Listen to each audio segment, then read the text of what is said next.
जय हिंद। आज तारीख है 28 अप्रैल 2020 और कहना है कि कल यानी 29 अप्रैल को दुनिया ख़त्म हो जाएगी एक उल्का पिंड यानी एक एस्टेरॉइड के गिरने से। तो चलिए इसके बारे में हम पूरा डिटेल से चर्चा करते हैं और एक टॉपिक भी देख लेंगे हम ज्योग्राफी का, उल्का पिंड किसे कहते हैं। देखिए, सोलर सिस्टम में वर्तमान समय में 8 ग्रह हैं। अभी हमारा मेन टॉपिक है उल्का पिंड को समझना, यानी एस्टेरॉइड और मेटेओरॉइड इस सब के बारे में। तो हम अभी ग्रहों पर फोकस नहीं करेंगे। सूर्य के पास जो सबसे करीब ग्रह है वो उसका नाम है बुध, ये मरकरी को हम लोग हिंदी में बुध कहते हैं, उसका शुक्र यानी मीनस। अब हम मेन टॉपिक पे आते हैं। ये रही हमारी पृथ्वी यानी अर्थ हो गया। पृथ्वी के बाद है आपका मंगल और मंगल के बाद बृहस्पति। मंगल और बृहस्पति के ऑर्बिट यानी कक्षा के बीच इन दोनों ग्रहों के टुकड़े इनके बीच आपस में घूमते रहते हैं। ये बहुत लाखों की संख्या में ये टुकड़े, बड़े बड़े टुकड़े हैं ये। तो ये आप घूमते रहते हैं, इन्हें हम एस्टेरॉइड या क्षुद्र ग्रह कहते हैं। एस्टेरॉइड बेल्ट कहिए या क्षुद्र ग्रह कहिए, ये इन्हीं के बीच में घूमते रहते हैं। ये अगर ये एक ही बार धड़ाक से पृथ्वी पर गिर जाएंगे ना, ये इधर, तो ये सब मर जाएंगे सब ये ग्रह। जान तो केवल पृथ्वी पे, मरेगा कौन? हम ही लोग जाएंगे। तो इन ग्रहों, इन क्षुद्र ग्रहों को जो एस्टेरॉइड है, एस्टेरॉइड बेल्ट, उन्हें खींच कर रखता है बृहस्पति यानी जुपिटर। इसीलिए जुपिटर को हम वैक्यूम क्लीनर के नाम से जानते हैं, खींच के रखने के कारण। तो बृहस्पति सबसे बड़ा ग्रह भी है, ये खींच के रखता है। अब हम मेन टॉपिक पे आते हैं। आप एस्टेरॉइड यानी क्षुद्र ग्रह समझ गए, ये यहाँ से देखते चलिए, समझते चलिए, अगर लिखना है तो नोट्स बनाते चलिए। आप एस्टेरॉइड यानी क्षुद्र ग्रह समझ गए।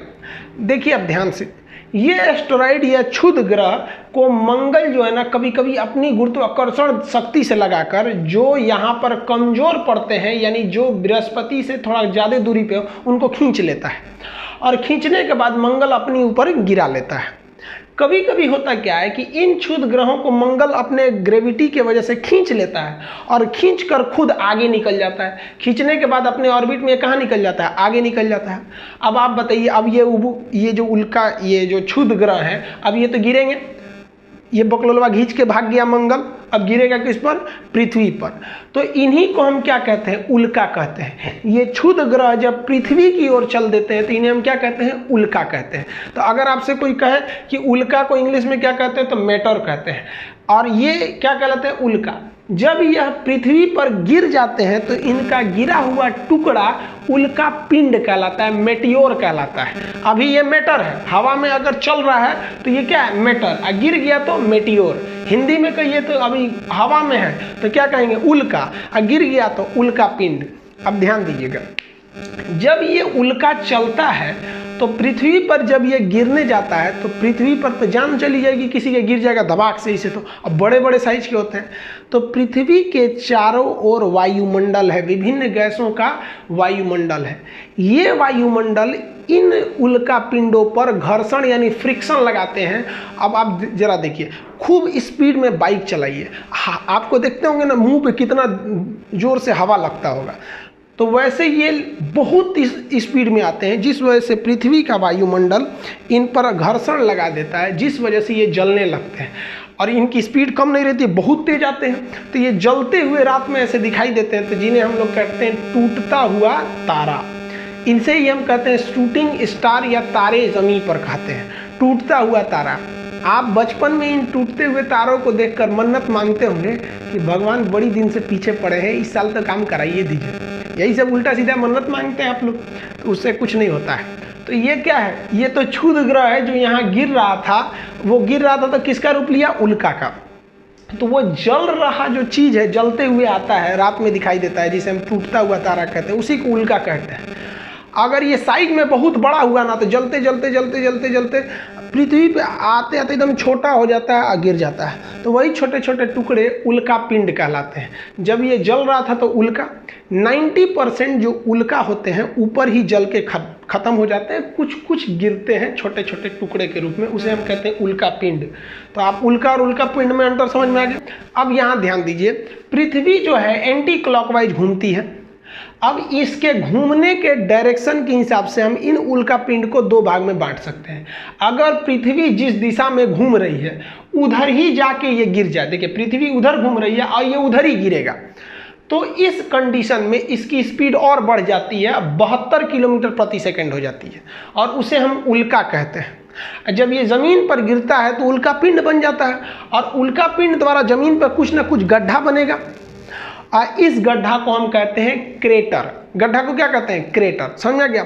जिधर पृथ्वी घूम रही है उसी दिशा में अगर गिरेगा तो स्पीड बढ़ जाएगा। आप पढ़े होंगे नाव के धारा की दिशा में नाव ले जाएंगे तो स्पीड बढ़ जाती है, तो उसी दिशा में जाएगा तो 72 किलोमीटर प्रति सेकंड की चाल से चलेगा, और वो क्या कहलाएगा? उल्का। गिरेगा तो उल्का पिंड, हम अभी समझा दिए उल्का पिंड। इसके द्वारा बना गड्ढा क्या कहलाएगा? क्रेटर। ऐसा ही गड्ढा महाराष्ट्र के लोनार झील बना दिया है, क्रेटर झील है। महाराष्ट्र के बुल्ढाना जिला में गिरा है जो गड्ढा, वो क्रेटर है, उसमें पानी भर गया तो झील हो गया। ऐसे ही एक उल्का पिंड गिरा अफ्रीका के नेटाल में। दुनिया का सबसे बड़ा उल्का पिंड गिरा एरिजोना प्रांत अमेरिका में। बहुत सारे भूगोलवेता कहते हैं कि एक बहुत बड़ा उल्का पिंड गिरा था जिसका नाम था इजिप्टा, वही इस पृथ्वी पे गिर गया था जिससे डायनासोर मर गए थे। ये सही बात है, डायनासोर मरे थे। और भूगोलवेताओं का ये भी कहना है कि बहुत विशाल उल्का पिंड गिरने के कारण पृथ्वी के पर एक बहुत विशाल गड्ढा का निर्माण हो गया, और उसी गड्ढे में जब पानी भर गया तो महासागर वगैरह के निर्माण हो गए। समझ में गया? जैसे प्रशांत महासागर, इस सब का उल्का पिंड के। हालांकि इसका कोई वैज्ञानिक साक्ष्य अभी 100% इसकी दावा नहीं करता है। तो ये समझ में आ गया आपको उल्का क्या होता है। ऐसा भी तो हो सकता है कि ये जो उल्का गिर रहा है ये पृथ्वी के विपरीत दिशा में गिर जाए, मतलब इधर आके गिरे, पृथ्वी ऐसे घूम रही है, इधर आके गिर जाए, तो जब ये विपरीत दिशा में घूमेगा तो इसकी स्पीड घट जाती है। इसकी स्पीड हो जाती है 12 किलोमीटर प्रति सेकंड। तो जब विपरीत दिशा में आता है तो उसकी गति हो जाती है 12 किलोमीटर प्रति सेकंड, और उसे कहते हैं बोलाइट। बोलाइट में भी चमकेगा, तारे जमीन पे या टूटता हुआ तारा, बोलाइट की चमक ज्यादा होती है, वो विपरीत दिशा में आ रहा है। और जब ये बोलाइट जमीन पर गिर के गड्ढा बना देता है तो उसे कहते हैं टेक्टाइट। तो विपरीत दिशा में एंट्री किया तो बोलाइट, उसी दिशा में एंट्री किया तो उल्का। जैसे कोई व्यक्ति इधर से आ रहा है, इधर आ रहा है, एक तमाचा मार दीजिए तो उसकी गति इधर है, इधर एक तमाचा मार दिए तो दोनों की दिशा क्या है? विपरीत है, तो बहुत तगड़ा तमाचा लगेगा। आइए क्या कहलाएगा? बोलाइट। तो देखिए पृथ्वी इधर से आ रही थी, सोच रहा इधर जाके धड़ाम से लड़ गया, तो इससे क्या कहेंगे? बोलाइट। ये चमकीला होता है। अब मान लीजिए कोई व्यक्ति इधर से जा रहा है और इधर जा रहा है, इधर तमाचा मारेंगे तो उसको कम चोट लगेगा क्योंकि दोनों की दिशा सेम है। अब पृथ्वी ऐसे घूम रही है, उधर ही जाके उल्का गिर जाए तो थोड़ा सा कम झटका लगेगा, वो कम चमकीला दिखाई देता है, उसकी स्पीड ज़्यादा होती है। तो उल्का और बोलाइट में आपको अंतर समझ में आ गया? उल्का क्या होते हैं सब, यानी क्षुद्र ग्रह, उल्का पिंड, ये सब समझ में आ गया आप लोग को? किसी को कोई दिक्कत नहीं इतना में? अब ऐसे ही एक उल्का पिंड कल गिरने वाला है पृथ्वी पर, उसके बारे में हम समझते हैं। कल यानी 29 अप्रैल 2020 को एक बहुत विशाल उल्का पिंड जिसका एरिया लगभग 1 किलोमीटर स्क्वायर में है, सोचिए उतना लंबा उल्का पिंड, उतना बड़ा उल्का पिंड पृथ्वी पर गिरने यहाँ से चला है वो बहुत तेज स्पीड में। उसकी स्पीड लगभग 1 लाख किलोमीटर, मतलब जैसे प्रकाश की चाल कितनी होती है? 3 लाख किलोमीटर प्रति सेकंड। उसकी जो चाल है 1 लाख किलोमीटर प्रति सेकंड है, बहुत तेज गति से निकल रहा है, और उसका एरिया है 1 किलोमीटर स्क्वायर का, उतना बड़ा एरिया है। अगर वो पृथ्वी पे टकरा गया ना तो जिस तरह से डायनासोर को इजिप्टा नामक उल्का पिंड ले गया था, इसको ये ले जाएगा। तो ये बहुत तेजी से निकलने वाला है। इसका जो नाम है, जो 29 अप्रैल को जा रहा है, उसका नाम है 1998 OR2। ये नाम दिया गया है नासा के वैज्ञानिकों द्वारा। आप घबराइए नहीं, ये पृथ्वी पर नहीं गिरेगा, ये पृथ्वी से बहुत दूर पे गिरेगा। 18 लाख किलोमीटर दूर पृथ्वी से गुजर जाएगा। पृथ्वी पे गिरेगा नहीं, पृथ्वी से 18 लाख किलोमीटर यानी 1.1 मिलियन किलोमीटर दूरी से ये निकलेगा। देखिए अंतरिक्ष में 1-2 लाख किलोमीटर की कोई दूरी बहुत बड़ी दूरी नहीं मानी जाती है। अंतरिक्ष में तो प्रकाश वर्ष में दूरी नापी जाती है। तो ये जो उल्का पिंड गिर रहा है इसकी चाल बहुत तेज है, 1 लाख किलोमीटर पर सेकेंड है। अगर ये पृथ्वी पे आ जाएगा ना तो फाड़ के निकल जाएगा पृथ्वी को। और अगर ये टकरा जाता, अगर मान लीजिए कि इतना बड़ा उल्का पिंड इतनी तेज गति से टकरा जाता तो पृथ्वी पर बहुत तगड़ा भूकंप आता, जगह जगह पर ज्वालामुखी फूट जाते। पृथ्वी के जो सतह पर जो समुद्र है वो समुद्र अपना स्थान बदल लेते, उसमें से पानी से सुनामी आ जाता, बहुत बड़ा प्रलय आ जाता।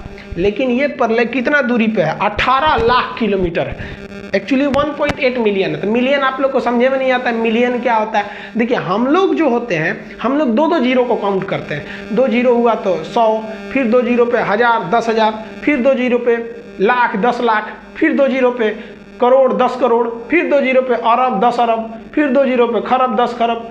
बट अमेरिका वाले ऐसे नहीं, वो 3 जीरो को फॉलो करते हैं। 3 जीरो हुआ तो 1000, 3 जीरो और जोड़ दीजिए तो हो गया वो मिलियन, 3 जीरो और जोड़िए वो हो गया बिलियन, 3 जीरो और जोड़िए बन गया ट्रिलियन। तो 3 जीरो जोड़िए, 3 जीरो पे 1000, 3 जीरो और करिए तो हो गया मिलियन, 3 जीरो और करिए बिलियन, 3 जीरो और करिए ट्रिलियन। समझ में आ गया? 5 ट्रिलियन की हमारी इकोनॉमी ऐसे लक्ष्य है हम लोग को बनाने के लिए। तो ये समझ में आ गया कितनी दूरी पे गिर रहा है। तो इससे कोई खतरा नहीं है। हम सब कल फिर एक वीडियो में मिलेंगे। ऐसा नहीं है कि कल किसी की जान जाने वाली है। समझ में आ गया? अब हम जो टॉपिक समझते हैं, ये तो एक नॉर्मल टॉपिक था, इसे बता दिए हम आपको। ये उल्का पिंड का क्या क्या प्रभाव पड़ते हैं, ये जो एग्जाम में क्वेश्चन पूछते हैं हम लोग उसके बारे में भी समझ जाते हैं। इसका एक स्क्रीनशॉट लीजिए पहले आप लोग। इन उल्का पिंड के गिरने से कौन कौन सा प्रभाव पड़ता है, अब हम वो 5 मुख्य प्रभावों को हम लोग समझ लेते हैं। देखिए वायुमंडल के घर्षण के कारण ये उसी में जल के खत्म हो जाते हैं। एक्चुअली ये मंगल या बृहस्पति के टुकड़ा है। तो आप बताइए, बृहस्पति तो उस साइड है, इस साइड कौन है? मंगल, यानी इसी साइड वाला उल्का गिरा होगा। और वो किसका टुकड़ा है? मंगल का। मंगल लाल ग्रह है। तो ये जो ऊपर जल के खत्म हो गया है, इसका जो राख बचेगा, जो बुरादा बचेगा, जो छोटे छोटे चूर्ण बचेंगे, वो लाल रंग के ही ना होंगे। तो इसको हम लोग कहते हैं रेड रेन, लाल वर्षा। अब याद रखिएगा, लाल वर्षा अलग है और ब्लड रेन यानी रक्त वर्षा अलग है, अम्लीय वर्षा अलग है, कृत्रिम वर्षा अलग है, चक्रवाती वर्षा अलग है, संवहनी वर्षा अलग है, मानसूनी वर्षा अलग है। ये ज्योग्राफी के वर्षा नाम के चैप्टर में पढ़ाएंगे। तो यहाँ जो वर्षा है वो लाल रंग की होगी। तो इसे हम क्या कहते हैं? Red rain. तो पहला प्रभाव आप समझ गए, रेड रेन की वजह से। दूसरा प्रभाव समझिए, जब ये वायुमंडल में प्रवेश करेगा तो घर्षण के कारण जलने लगेगा, जिस कारण हमें चमकीला दिखता है, जिसे हम टूटता हुआ तारा कहते हैं। तो जब ये वायुमंडल में जलेगा तो वायुमंडल गर्म हो जाएगा और इससे कि ग्लोबल वार्मिंग बढ़ जाएगी। तो कहेगा क्या उल्का पिंड से ग्लोबल वार्मिंग हो सकती है? कंफर्म हो जाएगा ग्लोबल वार्मिंग। पहला ये समझ गए। अब देखिए, उल्का पिंड अगर पृथ्वी पे घुस गया तो या वो बुरादा बन के है, चूर्ण बन के है, या वो उल्का पिंड पृथ्वी पर गिर गया है, तो उससे क्या पृथ्वी का मास यानी द्रव्यमान बढ़ेगा? कंफर्म बढ़ जाएगा। तो उल्का पिंड के गिरने से पृथ्वी का जो मास होता है वो भी बढ़ जाता है, पृथ्वी का द्रव्यमान भी बढ़ जाएगा। अब एक बात बताइए, ऐसे कोई चीज झुका हुआ है, इस पर 2 किलो और लाद दीजिए तो और झुक जाएगा, 5 किलो और लाद दीजिए और झुक जाएगा। सबसे पृथ्वी अपने झुकल है, उस पर धड़ाम धड़ाम उल्का पिंड गिर रहा है और गिरा देगा सब पृथ्वी को। तो इससे कि पृथ्वी का जो झुकाव है, वो झुकाव, इसका जो एक्सियल झुकाव है वो बढ़ जाएगा, ये आ जाएगा, बढ़ जाएगा। आज से 41,000 साल पहले पृथ्वी 21 डिग्री पर झुकी हुई थी और वर्तमान में पृथ्वी 23.5 डिग्री पर है। आने वाले समय पे ये 24 डिग्री हो जाएगी। अभी भी ये लगभग 24 डिग्री के पास पहुंच गई है।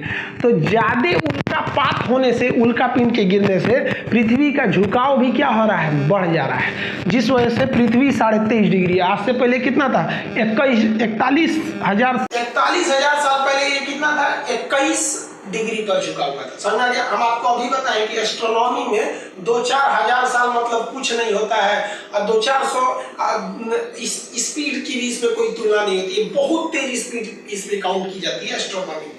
अब 5वां प्रभाव समझिए। मान लिया कोई चीज झुक गया है, अब झुकने के बाद घूमना जो करिएगा, घूमिएगा, वो उतना स्पीड में थोड़ी घूम पाइएगा, थोड़ा स्पीड कम हो जाएगा। तो ये जो है ज्यादा उल्का पिंड की गिरने से मास भारी हो जाएगा। अब भारी चीज ज्यादा नहीं घूम पाएगी। तो पृथ्वी के द्रव्यमान बढ़ने के कारण, मास बढ़ने के कारण एक तो झुकाव बढ़ गया, और झुकाव बढ़ गया तो पृथ्वी का जो घूर्णन यानी जो घूमने की स्पीड है वो घट जाएगी। पृथ्वी का घूर्णन घट जाएगी। 9 मिलियन वर्ष पहले, आज से 9 m से मिलियन समझिएगा, 9 मिलियन ईयर पहले पृथ्वी जो थी अपना एक चक्कर 18 घंटा में लगा लेती थी। यानी आज से 9 मिलियन नहीं, 900 मिलियन पहले पृथ्वी कितना देर में चक्कर लगा लेती थी? 18 घंटा में। अर्थात एक दिन कितने के बराबर था? 18 घंटे के बराबर। आज पृथ्वी चक्कर लगाती है लगभग 24 घंटे। तो आज दिन कितने का है? 24 घंटे का दिन है। तो ये जो इसका इफेक्ट है आप समझ में आ गया।